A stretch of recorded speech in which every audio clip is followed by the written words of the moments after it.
ಇದು ನಾನು ದೇಹ ಭಾವ ಇಟ್ಕೊಂಡಿಂದ ನೀವು ಮಾಡೋಕ್ಕಾಗಲ್ಲ. ಇನ್ನೊಬ್ಬರಿಗೆ ಹಿತ ಮಾಡ್ಬೇಕನ್ನೋ ಭಾವ ಬರೋದು. ಏನು ಶರೀರ ತಾದಾತ್ಮ್ಯ ಭಾವ ಇದ್ದಾವ ಭಾಳ ಕಠಿಣ. ಈ ಶರೀರ ತಾದಾತ್ಮ್ಯ ಭಾವ ಬಿಟ್ಟು ತಾನು ಅಲ್ಲದ್ದಿದ್ದು ಅಂತ ಹಾಂ ಯಾವಾಗಲೂ ಇದ್ದ ಇರುವಿನ ಕಡೆ ಎಲ್ಲ ಕೊಡು. ಅದರ ಅಭ್ಯಾಸದಾಗಿದ್ದರೆ ಏನಾದ್ರು ಬರ್ತೈತಿ ಏನಾದ್ರು.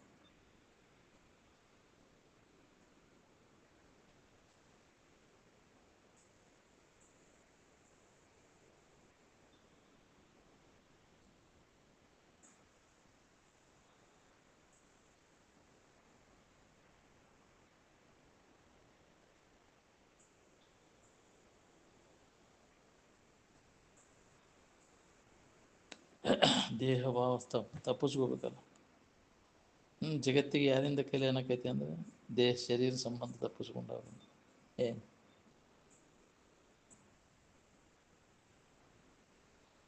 ಸ್ವಹಿತ ತನಗೆ ಗೊತ್ತಾದ ಪರಹಿತ ತಾನು ಗೊತ್ತ. ತನಗೆ ಸ್ವಹಿತ ಗೊತ್ತಿಲ್ಲ, ಇನ್ನೊಬ್ರಿಗೆ ಹಿತ ಮಾಡ್ಬೇಕು. ಎಲ್ಲಿ ನಿನಗೆ ಹಿತ ಐತೆ ವಿಷಯದಾಗ ಐತೋ ನಿರ್ವಿಷಯದಾಗ ಐತೆ ನೋಡು. ವಿಷಯದ ಕಡೆಗೆ ಹೋಗೋದು ಮನಸ್ಸು ಬಿಡ್ತೆ ಅಂದರೆ ನಿನಗೆ ಮನಸ್ಸಿಗೆ ಸಮಾಧಾನ ಇರ್ತೈತಿ. ವಿಷಯದ ಕಡೆಗೆ ಹರಿದಾಗತ್ತೆ ಅಂದ್ರೆ ಮನಸ್ಸಿಗೆ ಸಮಾಧಾನ ಇರುವುದಿಲ್ಲ.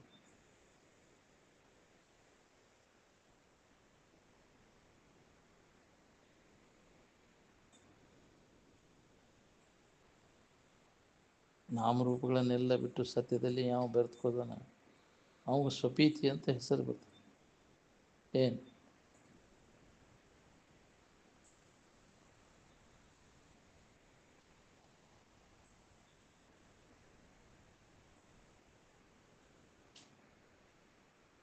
ಹೊರಸೂಕ್ತಿಯನ್ನು ಸಾಧಿಸಬೇಕು ಅನ್ನೋ ಸಾಧನದೊಳಗೆ ಎಷ್ಟು ಮಂದಿ ತೊಡಗಿರಿ ಹೇಳಿ. ಇದನ್ನೆಲ್ಲ ಹೇಳೋದು ಕೇಳೋದು ಆದಮೇಲೆ ಅದರ ಅಭ್ಯಾಸದಾಗ ತೊಡಬೇಕಿಲ್ಲ. ವಿಶ್ವದಾದ್ಯಂತ ಬೇಕಾದಲ್ಲಿ ಹೋಗ್ರಿ ನೀವು. ಶರೀರ ಭಾವ ಹೋಗಿ ತನ್ನ ಭಾವ ಬರುವ ತನಕ ದುಃಖದಿಂದ ಬಿಡುಗಡೆ ಆಗುತ್ತೆ. ಯಾರಿಗೂ ಸಾಧ್ಯನೇ ಇಲ್ಲ.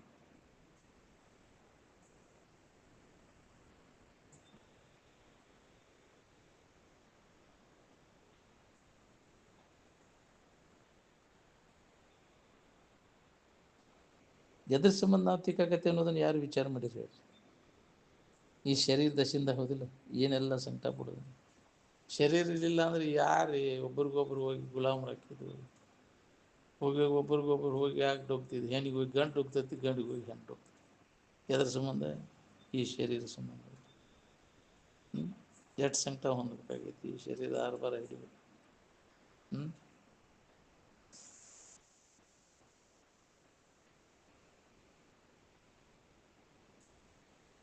ಶರೀರ ದಶೆಯಿಂದ ನೀವು ತೀರ್ಬೇಕಾಗೈತಿ. ನಿನ್ನ ದಶೆಯಿಂದ ಏನು ಅವಶ್ಯಕತೆ ಇಲ್ಲ. ನೀವು ಇಲ್ಲಿ ತನಕ ಶರೀರ ವಿಷಯ ಇಂದ್ರಿಯಾದಿಗಳಿಂದ ಸುಖ ಹೊಂದಬೇಕಂತ ಲೆಕ್ಕಿಲ್ಲದಷ್ಟು ಪ್ರಯತ್ನ ನಡೆಸಿ.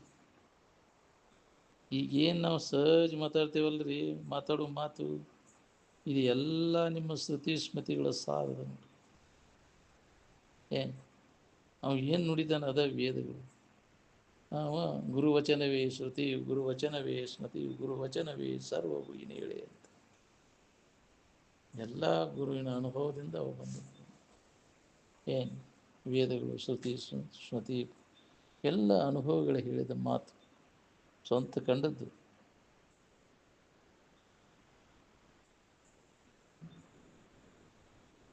ಎಲ್ಲರೂ ಏನು ನಡೆಸಿದ್ರು ನೋಡಿ, ವಿಷಯಗಳ ಸಂಪರ್ಕ ಹೋಗಿ ಮಾಡಿ ಸುಖ ಹೊಂದಬೇಕು. ಅದೇ ವ್ಯವಸಾಯ ನಡೆಸಿದ್ರು. ಬುದ್ಧಿ ಮಂಡಾಗಿಬಿಟ್ಟೈತಿ. ದಿಮಾಗ್ ಲಗ್ಗೈ ಅಂತ ಗೆದ್ದು ಹೆದ್ಬಿಟ್ಟೈತಿ ಬುದ್ಧಿಗೆ. ಏನು ವಿಚಾರ ಮಾಡೋ ಸಾಮರ್ಥ್ಯ ಕುಂಠಿತ ಆಗಿದೆ.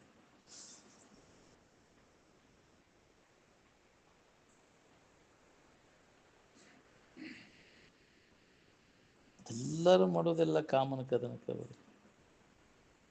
ನೀ ಹಗಲೆಲ್ಲ ಮಾಡೋದೆಲ್ಲ ರಾತ್ರಿ ಬಳಕೆ. ನಿರಂತರ ಅಭ್ಯಾಸ ಬೇಕು ನೋಡ್ರಿ, ಆತ್ಮವಿಚಾರದ ಅಭ್ಯಾಸ. ನಮ್ಮ ಬಗ್ಗೆ ಕುರಿತು, ನಮ್ಮನ್ನು ಕುರಿತು ಅನುಭವಗಳ ಮುಖಾಂತರ ಶ್ರವಣ ಮನ ನಿಧಿಧ್ಯಾಸನದ ಅಭ್ಯಾಸ. ಅಭ್ಯಾಸ ಅಂದರೆ ಇದೆ ಸತತ ಅಭ್ಯಾಸವೇ ಆಧ್ಯಾತ್ಮಿಕ ಸಾಧನ ಅಂತ. ಅವನು ಸಾಧಕ, ನಿಜವಾಗಿ ಸಾಧಕ ಇದ್ದ ಬಿಟ್ಟು ಬಿಡದೆ ಎಡೆಬಿಡದೆ ಅದ ನನ್ನ ಮನ್ಯಾಗ ಸದಾಶಿವಗದ ಉದ್ಯೋಗ ಅಂತ. ಆತ್ಮಭಾವದಲ್ಲಿ ಮನಸ್ಸನ್ನು ನಿಲ್ಲಿಸು ಪ್ರಯತ್ನ ಮಾಡ್ತಿತ್ತು. ಎಡೆಬಿಡದೆ ಪ್ರಯತ್ನ ನಡೆದೈತೆ ಅವನು ಹೊತ್ತೆ ಅದು ಹಗಲೇ ಅದು ರಾತ್ರಿ ಅದು ಅದು ಕಬರ್ ಇರೋದು ಕಬರ್ಗೆಟ್ಟು ಅದರ ಅಭ್ಯಾಸ ಮಾಡ್ತಿರ್ತಾನೆ.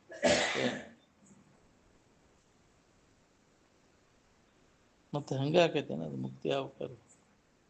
ಯಾಕ್ರಿ ಅದನ್ನು ಉಂಡುಂಡು ಸ್ವರ್ಗವನ್ನು ಶಿಸ್ತ ಕಮ್ಮಂದು ಹೊಡೋದು ಇದನ್ನು ಮಾಡಕ್ಕೆ ಅದೇನು ಯಾಕ್ರಿ ಸ್ವರ್ಗವೇನು ರಾಂಡ್ಯಾರ ಮಣಿ ಅದು ಯಾಕ್ರಿ ಮಿಂಡ್ಯಾರ ಹೊಲಸು ಅಂತೇಳಿದ ಎಲ್ಲರಿಗೆ ಎತ್ತಕ್ಕದು ಉಂಡುಂಡು ಸ್ವರ್ಗ ಹೊಂದಕ್ಕಾಗಿದೆ ಶಿಸ್ತಾರಾಮ್ ಊಟ ಇದು ಎಲ್ಲ ಕೈ ಬಿಡ್ಬೇಕಾಗೈತಿ. ಎಲ್ಲ ವ್ಯಸನಗಳು ಏನದಾವಲ್ಲ ಇಂದ್ರಿಯಗಳ ವ್ಯಸನ ಎಲ್ಲ ಕೈ ಬಿಟ್ಟು ಅಭ್ಯಾಸ ಕೂತು ಅದನ್ನು ಹೊಂದೋ ಕೆಲಸ ಕಠೋರವಾದಂಥ ಅಭ್ಯಾಸ ಬೇಕು. ಮನೋನಿಗ್ರಹ ಇಂದ್ರಿಯ ನಿಗ್ರಹ ಅತ್ಯವಶ್ಯ. ಮೊದಲು ಒಂದು ತಿನ್ನುವ ನಾಲಿಗೆ ಹಿಡ್ತದಾಗ ಇಟ್ಕೊನಿ ಎಲ್ಲ ಹಿಡ್ತದಾಗ ಹೌದು. ಒಂದು ಇಂದ್ರಿಯ ನಾಲಿಗೆ ಏನೈತಲ್ಲ ಅದು ಮೇನ್. ಅದು ನಾಲಿಗೆ ಹರಿಬಿಟ್ಟೆ ಅಂದರೆ ಎಲ್ಲ ದಾರಿ ತಪ್ಪಿಕೊಂಡು ಏನು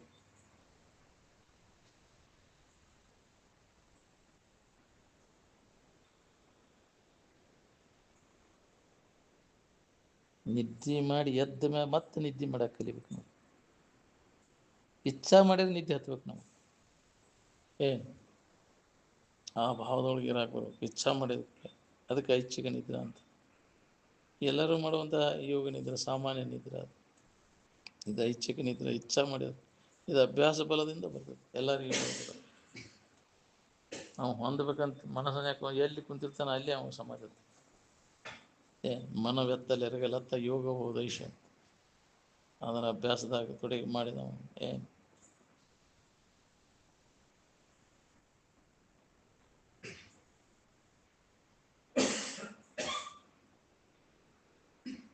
ಆನಂದವು ಯಾವುದೇ ಬಾಹ್ಯ ವಸ್ತುಗಳನ್ನು ಅವಲಂಬಿಸಿಕೊಂಡದಿಲ್ಲ.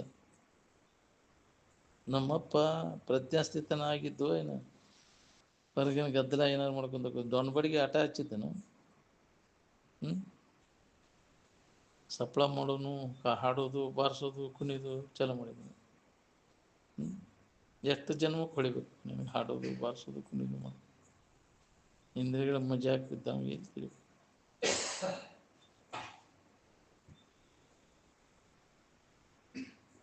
ಆ ಋಷಿ ಆಶ್ರಮದೊಳಗೆ ದಗಡದ 5 ತಾಯಿ ನಡೆಸಿದ್ರೆ ಅನುಭವದ ವಿಷಯಕ್ಕೆ ಯಾರಪ್ಪನ ಬಿಡೇನೂ ಇಲ್ಲ ನೋಡ್ರಿ.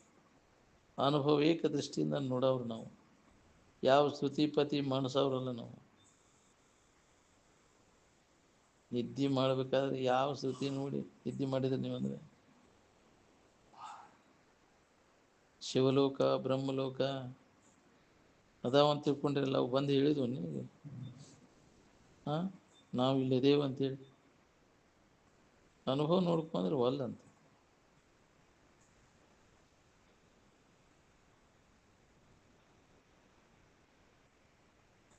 ಮಹಾತ್ಮರ ಹೆಸರಿನ ಮ್ಯಾಗ ಏನು ಮಾಡತ್ತೀರಿ ಮಕ್ಕಳು ಹೊರಗಿನ ಆಡಂಬರ ಜಾತ್ರೆ ಪಾತ್ರೆ ಮಾಡ್ಕೊತ ಕೂತ್ರಿ ಅಂದರೆ ಇದನ್ನು ನಿಮ್ಮ ಲಾಭ ಕಳ್ಕೊತೀರಿ ನೋಡ್ರಿ. ಬರೀ ರಂಜನಾದ ವ್ಯವಹಾರಕ್ಕೆ ಬಿದ್ದೆ ಅಂದ್ರೆ ನಿರಂಜನ ಸ್ಥಿತಿ ಹೊಂದೋದು ಯಾವಾಗ ನೀವು ಹಾಲು ಬಾಣ ಉಂಡ ಇರೋ ನನ್ನ ಮಗಳ ಅಂದ್ರೆ ಕೈ ತಿರುಕೊಂತ ಸೌಳು ಬಾವಿಗೆ ಹೋಗ್ಬೇಕಂತ. ವಿಷಯದ ವ್ಯಾಮೋಹಕ್ಕೆ ಬಿದ್ದರೆ ಮುಗಿತು ಹೋಯ್ತು ನೀವು ತಾಳಿಗೆ ಬರುವುದು. ಏನು ವಿಷಯದ ಧ್ಯಾನನ ಪಾಪ. ವಿಷಯ ಧ್ಯಾನದಿಂದ ಬುದ್ಧಿ ನಾಶಕತೆ. ಏನು ಹೌದು ಧ್ಯಾಯತೋ ವಿಷಯ ವಿಷಯಗಳ ನೆನಪಿನಿಂದ ಇಲ್ಲ ಅನರ್ಥಕ ನೋಡಿ. ಅದಕ್ಕೆ ಆ ವಿಷಯದ ಆಸಕ್ತಿಯನ್ನು ಬಿಡು ತ್ವರೆ ವಿಷಯವನ್ನು ಅಂತೇಳಿ. ಏನು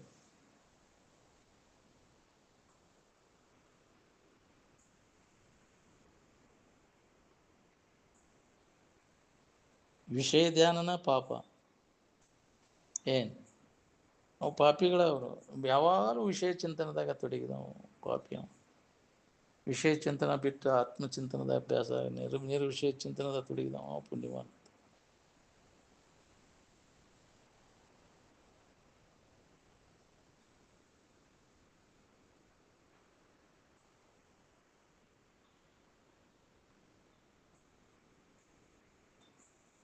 ನಾವು ಇದ್ದೇವೆ ಅನ್ನೋ ತಿಳುವಳಿಕೆ ಸ್ವಂತ ಅನುಭವದಿಂದ ಅದ. ಅನುಭವ ನೋಡ್ಕೊರಿ. ನೋಡ್ಕೊಳಕ್ಕೆ ಒಲ್ಲೆ ಅಂತ ಹೊರಗೆ ಜಾತ್ರೆ ಮಾಡ್ಬೇಕಂತ. ಜಾತ್ರೆ ಮಾಡಿ ಯಾರೂ ಉದ್ಧಾರ ಆಗಿಲ್ಲ. ಹಿಂದಿನ ಋಷಿಮುನಿಗಳ ಕಾಲದೊಳಗೆ ಜಾತ್ರೆ ಇದ್ದಿದ್ದವರು. ಹೌದು. ಈ ಜಾತ್ರೆ ಮಾಡಿ ಮಂದಿ ಕೂಡಿಸ್ಕೊಂಡು ಏನು ಭಾಳ ಮಂದಿ ಕೂಡಿಸಿ ಜ್ಞಾನಕೈತೆ ನಿನಗೆ ಅಜ್ಞಾನ ಹೋಗ್ತೈತಿ, ದುಃಖರಹಿತ ಆಗಿರ್ಲಿಕ್ಕೆ ಬರ್ತೈತಿ. ಭಾಳ ಮಂದಿ ಜನಜಂಗ್ಳಿಗೆ ಕೂಡ್ಸ್ಯಾರ. ಮಂದಿ ಕೂಡ್ಸಕ್ಕೆ ಹೋಗಲಿಲ್ಲ ಅವರು ಮಹಾತ್ಮರಾದವರು. ಮತ್ತು ಆಡಂಬರ ಜೀವನನೂ ಮಾಡೋಕ್ಕೆ ಹೋಗಿಲ್ಲ. ಆಕರ್ಷಕವಾಗಿ ಏನೋ ಒಂದು ಮನೆ ಹುಚ್ಚರಂಗೆ ಹಂಗೆ ವರ್ತನೆ ಆಗ್ತಿತ್ತು ಅವರು.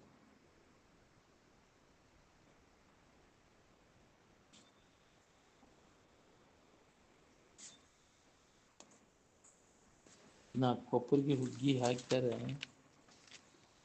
ದಡಬಡ ದಿಂಗ್ಯಾರು ಕೂಡಿ ಬಡದು ಹೋಗಿಬಿಟ್ರೆ ಮಹಾತ್ಮರ ಪುಣ್ಯತಿಥಿ ಆದಂಗೆ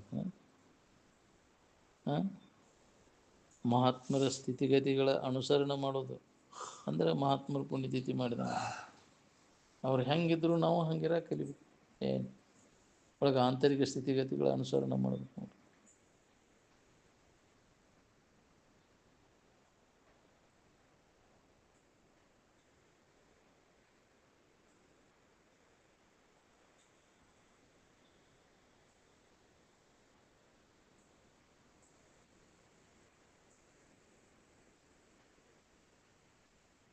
ನಿಮಗೆ ತಿಳುವಳಿಕೆ ಯಾರು ಕೊಟ್ಟರು ಹೇಳಿ? ನೀವಾಗಿರ್ಲಿಕ್ಕೆ ಹೊರಗಿನ ಕಂತ್ರಾಟದು ಎದಕ್ಕೆ ಬೇಕಾಗಿತ್ತು? ಹೊರಗಿನ ಕಂತ್ರಾಟದೊಳಗೆ ಬಿದ್ದರೆ ನೀವಾಗಿರ್ಲಿಕ್ಕೆ ಬರ್ತೈತೇನ್ರಿ? ನಿದ್ರೆ ಮಾಡಲಿಕ್ಕೆ ಯಾವ್ದಾರ ಜಾತ್ರೆ ಮಾಡ್ಬೇಕಾಗಿತ್ತು? ಯಾವ್ದಾರ ಹರಿಕೆ ಹೊಡ್ಬೇಕಾಗಿತ್ತು? ನೀನು ಆರಾಮಿರ್ಬೇಕಾದ್ರೆ ಏನೂ ಬೇಕಾಗಿಲ್ಲ. ನೀನು ಅವಶ್ಯಕತೆ ಇಲ್ಲ.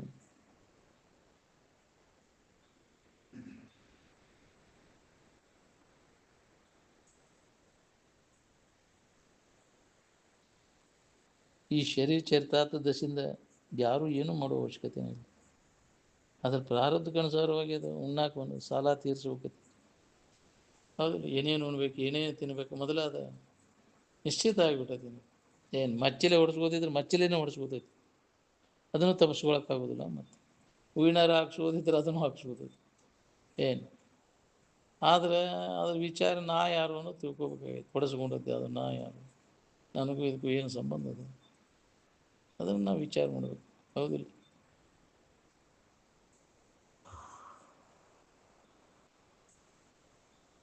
ನೀ ಹಿಂದೆ ಏನು ಮಾಡಿರ್ತಿ ಅದ ನಿನಗೆ ಈಗ ಬಂದಿರ್ತೈತಿ.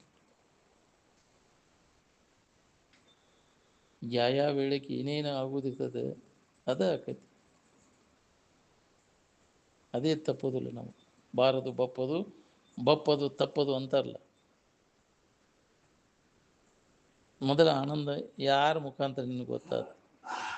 ಯಾರ ಒಲಿಮೆಯಿಂದ ನಿನಗೆ ಆನಂದ ಗೊತ್ತಾತ ಹೇಳಿ? ಆದಿಯಲ್ಲಿಯೂ ಇಲ್ಲ, ಅಂತ್ಯದಲ್ಲಿಯೂ ಇಲ್ಲ, ಮಧ್ಯೆ ಹಾಕು ಗುರು. ಜಡ ವಸ್ತುವನ್ನು ಕೊಡಬಹುದು, ತಗೊಳ್ಬಹುದು, ಆದರೆ ಆನಂದವನ್ನು ಯಾರು ಯಾರಿಗೆ ಕೊಡಲಾರರು. ಅದಕ್ಕೆ ಇದು ಕೊಡ್ತೈತಿ, ಇದಕ್ಕೆ ಅದು ಕೊಡ್ತೈತಿ ಅಂತ ಭ್ರಮ ಆಗೈತಿ ನನಗೆ.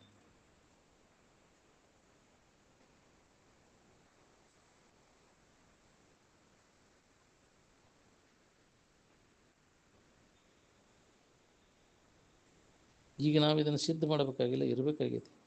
ಇದ್ರ ಲಾಭ ಇದ್ದೇನೆ ಅನ್ನೋದನ್ನು ಸಿದ್ಧ ಮಾಡಿ ಕೊಡ್ಬೇಕಾಗೈತೇನ? ದೊಡ್ಡಪ್ಪ ಬೇಕಾರಿರು, ಬೇಕಾದ್ರೆ ಸುಮ್ಮನೆ ಇರು, ಬೇಡ ಅಂದರೆ ಹೋಗ್ಕೊಂತ ಹೋಗು.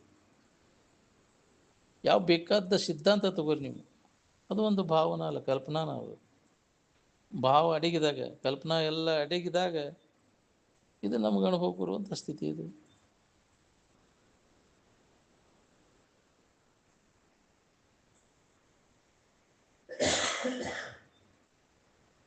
ಎಲ್ಲಿ ತನಕ ಭೇದ ಭಾವದ ನೋಡ್ರಿ, ಅಲ್ಲಿ ತನಕ ಸಿದ್ಧಾಂತ ಕಟ್ತಾನೆ. ನಿದ್ರೆಯೊಳಗೆ ಯಾವ ಸಿದ್ಧಾಂತ ಕಟ್ತೀಪ್ಪ ಅಂದರೆ ಜ್ಞಾನದೊಳಗೂ ಸಿದ್ಧಾಂತ ಕಟ್ಟಲಿಕ್ಕೆ ಬರೋದಿಲ್ಲ, ಪೂರ್ಣ ಅಜ್ಞಾನದೊಳಗೂ ಅದು ಬರೋದಿಲ್ಲ. ಪೂರ್ಣ ಜ್ಞಾನದೊಳಗೆ ಯಾವುದೂ ಇಲ್ಲ, ಎಲ್ಲ ಅರವಚ್ಚಿನೊಳಗದೆ.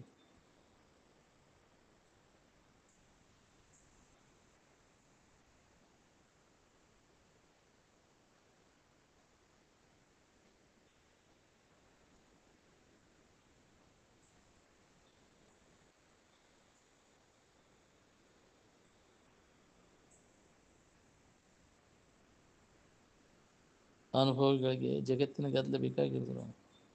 ಅದರಿಂದ ದೂರ ಇರ್ತಾನೋ ಜಗತ್ತಿನ ಗದ್ದಲ ಕಿವ್ಯಾಗ ಹಾಕ್ಕೊಳಕ್ಕೆ ಹೋಗೋದು. ಸುಮ್ಮನೆ ಕೂತ್ಕೊಂಡು ಅನುಭವ ಮಾಡ್ಕೊಂಡ್ಬಿಟ್ಟಿರ್ತೀವಿ ನೋಡಿ. ನಮ್ಮ ಕೆಲಸ ಆದಂಗಿಲ್ಲ. ಜಗತ್ತ ಬಂದು ಮಾತಾಡಲಿ ಬೇಕಾದ್ರೆ, ನಿಮ್ಮ ಸಿದ್ಧಾಂತ ಎಲ್ಲ ಭಾವದೊಳಗೆ ನೋವು.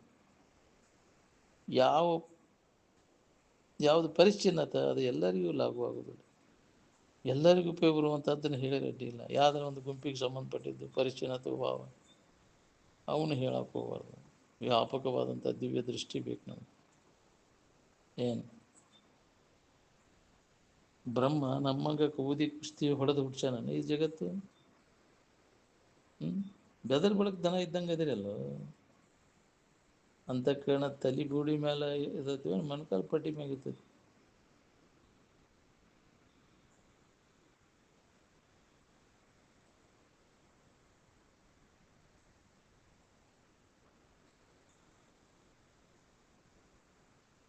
ಇಷ್ಟೆಲ್ಲ ಹೇಳೋದು ಕೇಳೋದು ಅಭ್ಯಾಸಕ್ಕೆ ಕೂಡ ಅವರು ಎಷ್ಟು ಮಂದಿ ಇದೆ, ಧ್ಯಾನ ಕೂಡ ಅವರು ಎಷ್ಟು ಮಂದಿ ಇದ್ರೆ ಇದು ಹೇಳಿ.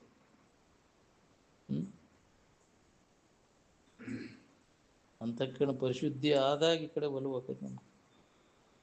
ಅಂತಃಕರಣ ತಲೆ ಬೂಡಿ ಮೇಲೆ ಮಣಕಾಲು ಪಟ್ಟಿ ಮ್ಯಾಗ ಐತಿ.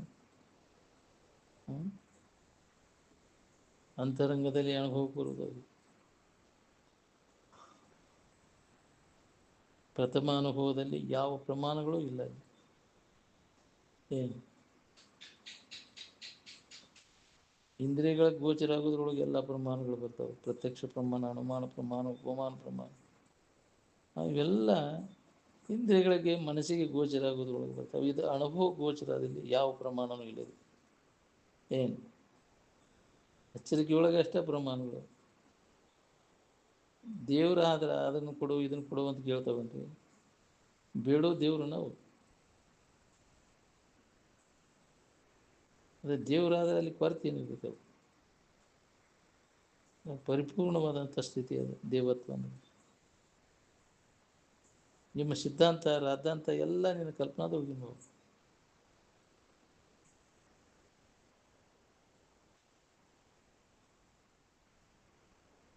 ವಿಷಯದ ವ್ಯಾಪಾರ ಇಲ್ದಲ್ಲಿ ಆರಾಮ ಇರ್ತೈತೋ ಏನು ವಿಷಯದ ವ್ಯಾಪಾರ ಇದ್ದಲ್ಲಿ ಆರಾಮ ಇರ್ತೈತೋ.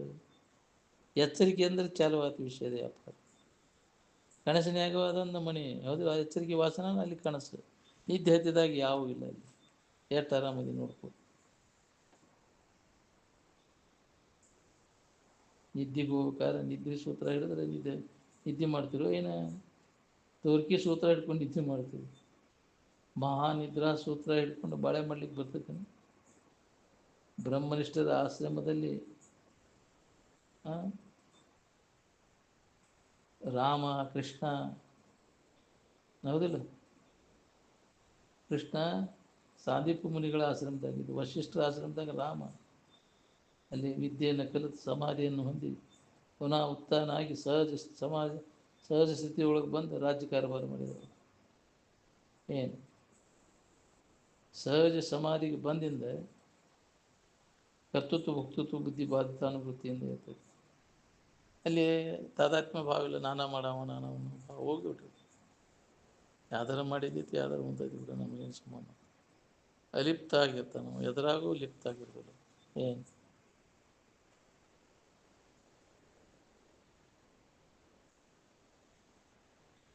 ಎಚ್ಚರಿಕೆ ಸೂತ್ರ ಹಿಡ್ಕೊಂಡು ನಿದ್ದೆ ಮಾಡಕ್ಕೆ ಬರ್ತೈತೆ. ನನಗೆ ಬಾಳೆನೂ ಬೇಕು, ಆರಾಮ್ ನಿದ್ದೆನೂ ಬೇಕಂತ ಸಾಧ್ಯತೆ.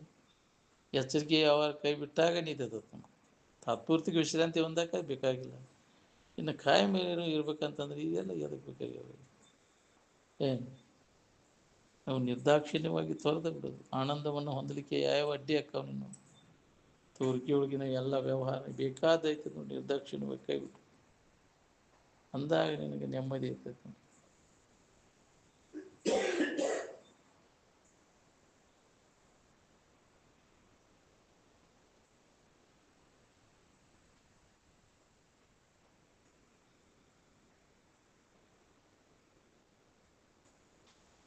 ನಿಜವಾದ ಎಚ್ಚರಿಕೆಯನ್ನು ನೀವು ಒಮ್ಮೆ ಮಾಡ್ಕೊಂಡು ಬಿಟ್ಟೆ ಅಂದರೆ ನಿನಗೆ ಯಾವುದೇ ಥರದ ಬಾಧೆ ಇಲ್ಲ. ನನಗೆ ಬಾಧೆ ತನ್ನೊಳು ತೋರುವುದು ಪರಮಾರ್ಥ ಬೋಧೆ ನೆಲೆಗೊಂಡು ನಿಂದ ಮೇಲೆ. ಪರಮಾರ್ಥ ತಿಳುವಳಿಕೆ ಯಾವಾಗ ನಮಗೆ ಅನುಭವ ಬರ್ತೈತೆ ಅಂದ್ರೆ ಸಮಾಧಿ ಸ್ಥಿತಿ ಒಳಗೆ ಈ ವಿಷಮದೆಲ್ಲ ಕೈ ಬಿಟ್ಟಾಗ ಪ್ರತಿಯೊಬ್ಬರಿಗೆ ನಮ್ಗೆ ಅನುಭವ ಬರುವಂಥದ್ದು. ಅದಕ್ಕೆ ಸಮಾಧಿ ಹೊಂದಿ ಖಾತ್ರಿ ನಾವು ಮಾಡ್ಕೊಳ್ಬೇಕಾಗ್ತದೆ. ಸಮಾಧಿ ಹೊಂದದ ಹೊರತಾಗಿ ನಾವು ಯಾರಿದ್ದೀವನೋ ಅನುಭವ ಮಾತಿನ ಜ್ಞಾನದಿಂದ ಆಗುವುದಿಲ್ಲ. ಮಾತನ್ನು ಕೇಳಿದ್ದನ್ನು ಪುನಃ ಅದನ್ನು ಧ್ಯಾನ ಕೂತ ಅದನ್ನು ಗಟ್ಟಿ ಮಾಡಿ ಮನನ ಮಾಡೋದು. ಮನನದ ಅವಧಿ ದೀರ್ಘಾದಂಗೆ ನಿಧಿಧ್ಯಾಸನ ಶುರುವಾಗ್ತದೆ.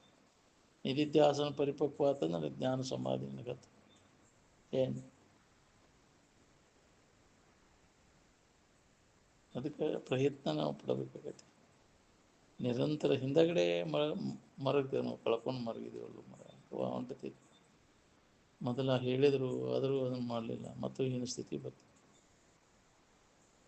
ಮೊದಲಿನ ಚಾಳಿ ಹೋಗೋದಿಲ್ಲ ಅದು ಎಂದಿನಂತೆ. ಎಷ್ಟು ಮಂದಿ ಗುರುಗಳ ಆಗವಾದರು ಸುದ ನಿಜ ನಿಗಮ ಗುರುಗಳಿಂದ ಅರಿದುಡೆ ಮುಕ್ತಿ ಸುಖ ಸಾಧ್ಯವಾಗುವುದೇ ಎಂದು ಸಾಧ್ಯ ಆಗುವುದು. ಸ್ವತಃ ನೀನು ಅದನ್ನು ಪ್ರಯತ್ನ ಮಾಡಬೇಕು. ಮಾಡಲಿಲ್ಲ ಅಂದ್ರೆ ನಿನಗೆ ಹಾನಿ ಐತಿ.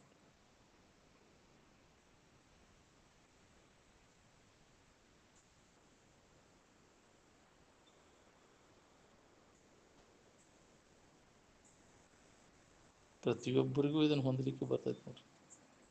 ಅದಕ್ಕೆ ಒತ್ತು ಕೊಟ್ಟೆ ಹೇಳಿದ್ರು ಅವ್ರು, ಮಾತು ಮಾಡ್ಕೋರಿಪ್ಪ, ಹಾಳು ಮಾಡ್ಕೋಬೇಡ್ರಿ ವಿಷಯದ ಬೆನ್ನು ಹತ್ತಿ. ಅದನ್ನು ಏನೂ ಇರಲಿಲ್ಲ ಅಂದ್ರೆ ಜಗತ್ತಿನಂದು ಏನೂ ಬೇಡಪ್ಪ ನಮ್ಗೆ. ನಮ್ಮನ್ನು ನಾವು ತಿಳ್ಕೊಂಡ್ರೆ ಸಾಕು. ಎಲ್ಲವೂ ಹೋಗಲಿ, ಆತ್ಮ ಒಂದೇ ಉಳಿಯಲಿ. ಅವು ನನ್ನೂ ಅನ್ನ ಹಿಡ್ಕೊಂಡು ಕುಂಡ್ರಾಕ ನಿನ್ನೂ ಆಗಿದ್ದು, ನಡಬರ್ಕ ಬಂದದ್ದು ನಡಬರ್ಕ ಹೋಗ್ತಾವು. ಎಷ್ಟು ಹಿಡ್ಕೊಂಡು ಕುಂದಿರ್ತೀನಿ ನೋಡು. ವಿಷಯ ಸಂಗ್ರಹ ಮಾಡಿ ವಿಷಯ ಹಿಡ್ಕೊಂಡು ಕೂತ್ಬಿಟ್ಟು ಎತ್ತು ಹೋಗ್ಲಂಗೆ. ಎಲ್ಲಿ ಪುರ್ಸತ್ತೆ ಎಲ್ಲಿ ಬಿಡ್ರಿ ನಮ್ಗೆ. ಭಾಳಷ್ಟು ಆಡಂಬರ ಮಾಡ್ಕೊಂಡು ಕೂತ್ರೆ, ಭಾಳ ಸೌಕರ್ಯಕ್ಕೆ ಬಂತಂದ್ರೆ ಎಲ್ಲಿ ಪುರ್ಸತ್ತು ಸಿಗೋದಿಲ್ಲ. ತಿನ್ನಾಕ ಸಹಿತ ಸಿಗೋದಿಲ್ಲ ಅದು ಪುರ್ಸತ್ತು. ಸೌಕರ್ಯ ನಿದ್ದಿಲ್ಲ, ಇದಿಲ್ಲ, ಹಂಗೆ ಬಡ್ಕೋತೈತಿ ಬಾಳೆ. ನೆಮ್ಮದಿ ಏನು ಕಳ್ಕೊಂಡ್ಬಿಡ್ತೈತಿ ಏನು.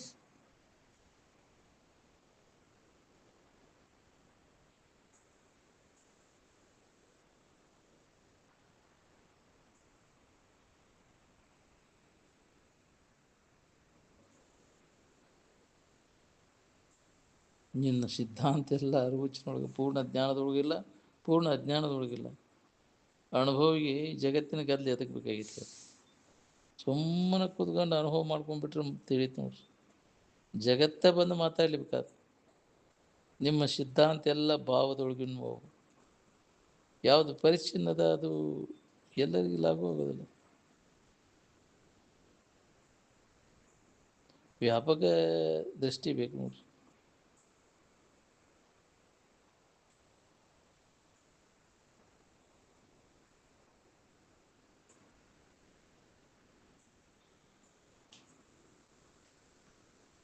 ಇನ್ನೊಂದು ಐತಿ ಅನ್ನೋ ಭಾವ ಬರಬಾರ್ದು ನೋಡ್ರಿ. ಅದು ಭೇದ ಭಾವ ಹುಟ್ಟಿಸ್ತೈತಿ, ಭಯ ಹುಟ್ಟಿಸ್ತೈತಿ. ಅದು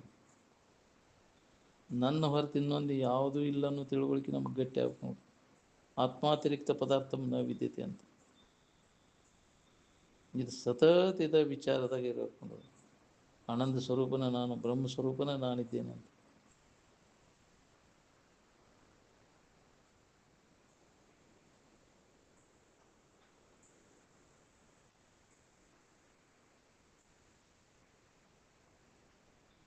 ಅಂತಃಕರಣ ಎಲ್ಲೈತಿ? ತಲೆ ಬುಡಿ ಮೇಲೆ ಐತೆ, ಮೊಣಕಾಲು ಪಟ್ಟಿ ಮೇಲೆ ಐತೆ. ಪ್ರಥಮಾನುಭವದಲ್ಲಿ ಯಾವ ಪ್ರಮಾಣಗಳು ಇದ್ದವು ಅಲ್ಲಿ?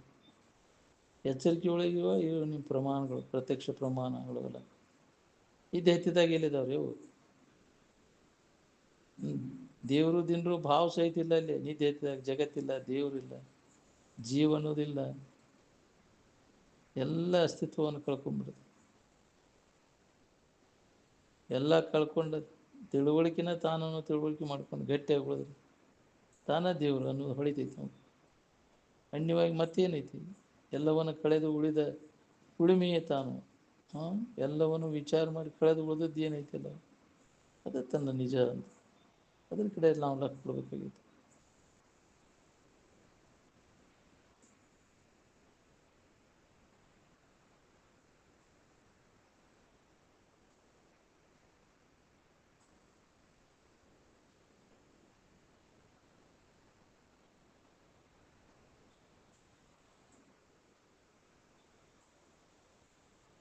ನಿದ್ದೆ ಮಾಡ್ಬೇಕಾದ್ರೆ ನಿದ್ದೆ ಸೂತ್ರ ಹಿಡ್ಕೊಂಡು ಭಾಳ ಬೆಳಗ್ಗೆ ಮಾಡ್ತೀರೋ ಏನು ಎಚ್ಚರಿಕೆ ಸೂತ್ರ ಹಿಡ್ಕೊಂಡು ನಿದ್ದೆ ಮಾಡ್ತೀರೋ?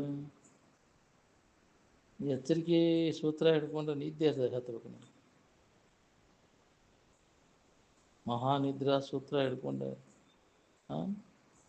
ಹೊಂದಕ್ಕಾಗತ್ತೆ ನಿನಗೆ?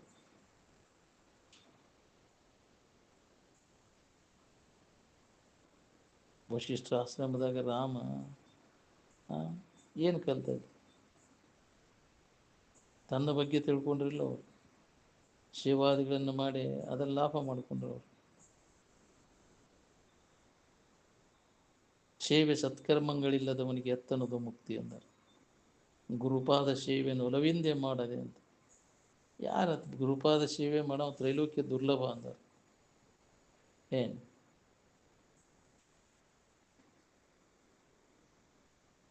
ಪ್ರತಿಯೊಬ್ಬರು ತಮ್ಮ ತಮ್ಮ ಸುಖಕ್ಕಾಗಿ ಕೂಡಿದ ಮೇಳಗೆ ಆತ್ಮನಸ್ತು ಕಾಮಾಯ ಸರ್ವಂ ಪ್ರಿಯಂ ಭವತಿ ಅಂತ. ಇಂದಿನ ಅನೇಕ ದುಡುಕಿ ಸಂಸ್ಕಾರ ಇತ್ತು ಅಂದ್ರೆ ಈ ವಿಷಯದಲ್ಲಿ ವ್ಯಾಮೋಹ ಕಡಿಮೆ ಆಕೈತೆ ನೋಡಿ. ಏನಾರು ಸತ್ಸಂಗ ಲಭ್ಯ ಆಕೈತೆ. ವಿಷಯ ಸಂಗ್ರಹ ಇಲ್ದಂಗೆ ಆದ ಕೂಡಲೇ ಇತ್ತಾಗ ಸನೇಕ ಬರೋಂಗಿಲ್ಲ. ಯಾಕ್ರಿ? ವಿಷಯ ಸಂಗ್ರಹ ಇತ್ತಂದ್ರೆ ಓಡಾಡ್ತಾರೆ. ಅಲ್ಲೇನೈತಿಪ್ಪ ಮಠದಾಗ ಅಂತ. ಯಾಕ್ರಿ? ಇಲ್ಲೆಲ್ಲ ಶಿಸ್ತಾಗಿ ಊಟ ಏದು ಇತ್ತಂದ್ರೆ ಇಲ್ಲಿಂದ ಹಾಸಿಗೆ ತಂದು ಹೋಗಿತಾನೆ. ಇಲ್ಲಿ ಹೋದ್ರಿ ಎಲ್ಲ ವ್ಯವಸ್ಥೆ ಐತಿ ಇಲ್ಲಿ ಅದು.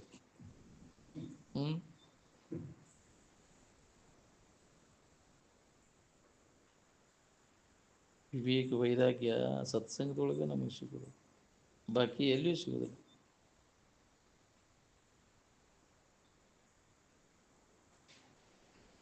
ಜ್ಞಾನಿಗಳ ಹೊಟ್ಟೆಯಲ್ಲಿ ಹುಟ್ಟಿದವರೆಲ್ಲ ಜ್ಞಾನಿಗಳೇ ಇರ್ತಾರೆ.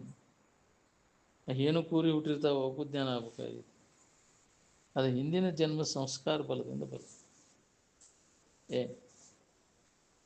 ಅದು ಜ್ಞಾನಿದು ಪೂರ್ಣ ಸ್ಥಿತಿಯನ್ನು ಹೊಂದಿ ವಿವಾಹ ಮಾಡಿಕೊಂಡಿಂದ ಅಪೂರ್ಣ ಅದು ತಪೋರಕ್ತ ಅಂಥಲ್ಲಿ ಶ್ರುತಿ ಹೇಳಿದ ಪ್ರಕಾರ ಐತಿ. ನಾ ಹೇಳಿದ್ದಲ್ಲ ನಿಮ್ಗೆ, ಶ್ರುತಿ ಹೇಳೈತೆ ನೋಡ್ಕೊ. ನಿಜಗುಣಾಗಿದ್ರೆ ಬರ್ತೈತೆ.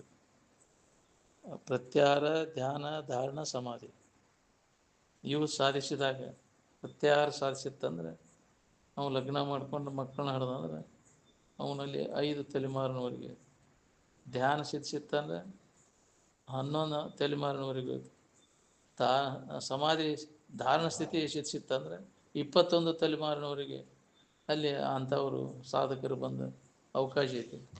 ಸಮಾಧಿ ಹೊಂದಿ ಉತ್ಥಾನ ಲಗ್ನ ಮಾಡ್ಕೊಂಡು ವಂಶೋಭಿವೃದ್ಧಿ ಮಾಡಿದ್ದಂದ್ರೆ ಅದು 101 ತಲೆಮಾರಿನವರೆಗೂ ಅಂತ ಶ್ರುತಿ ಅಭಿಪ್ರಾಯ.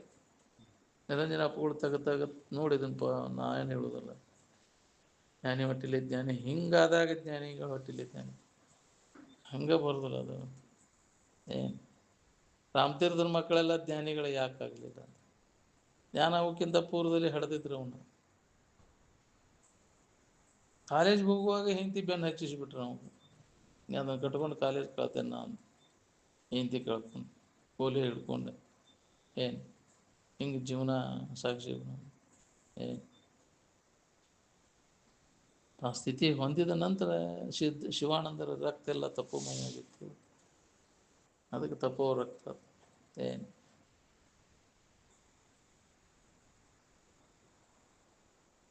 ಭಾಳ ಕಠಿಣ ಐತಿ.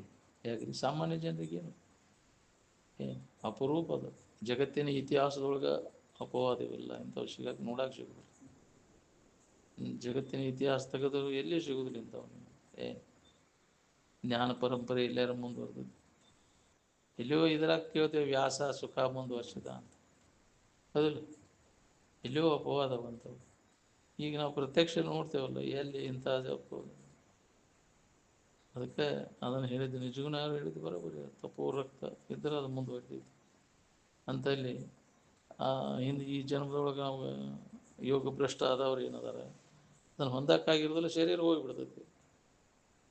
ಅಂಥವರು ಅಂಥ ಯೋಗಿಗಳ ಕುಲದಲ್ಲಾಗಲಿ ಜನ್ಮ ತಾಳ್ತಾರೆ. ಅಂಥ ಸಾತ್ವಿಕ ಶ್ರೀಮಂತರ ಮನೆಯಲ್ಲಾದರೂ ಜನ್ಮ ತಾಳಿ ಸಂಸಿದ್ಧಿಯನ್ನು ಅವರು ಹೊಂತಾರೆ. ಶ್ರೀಮತಾಂಗೆ ಹೇ ಯೋಗಿ ನಾಮ ಅಪಿಕುಲೆ ಅಂತ ಭಗವದ್ಗೀತೆ ಕೃಷ್ಣ ಪರಮಾತ್ಮದ ಮಾತಾಡ. ಶ್ರೀಮಂತರ ಮನೆಯಿಂದ ಆಗಲಿ ಅಂತ ಒಂದು ಯೋಗಿ ಕುಲದಲ್ಲಾಗಲಿ ಅವ ಜನ್ಮ ತಾಳಿ ಆ ಪೂರ್ಣ ಸಮಾಧಿ ಸ್ಥಿತಿಯನ್ನು ಹೊಂದಿದೆ, ದುಃಖರಹಿತ ಕಾನಂತ ಶ್ರುತಿಯ ಅಭಿಪ್ರಾಯ.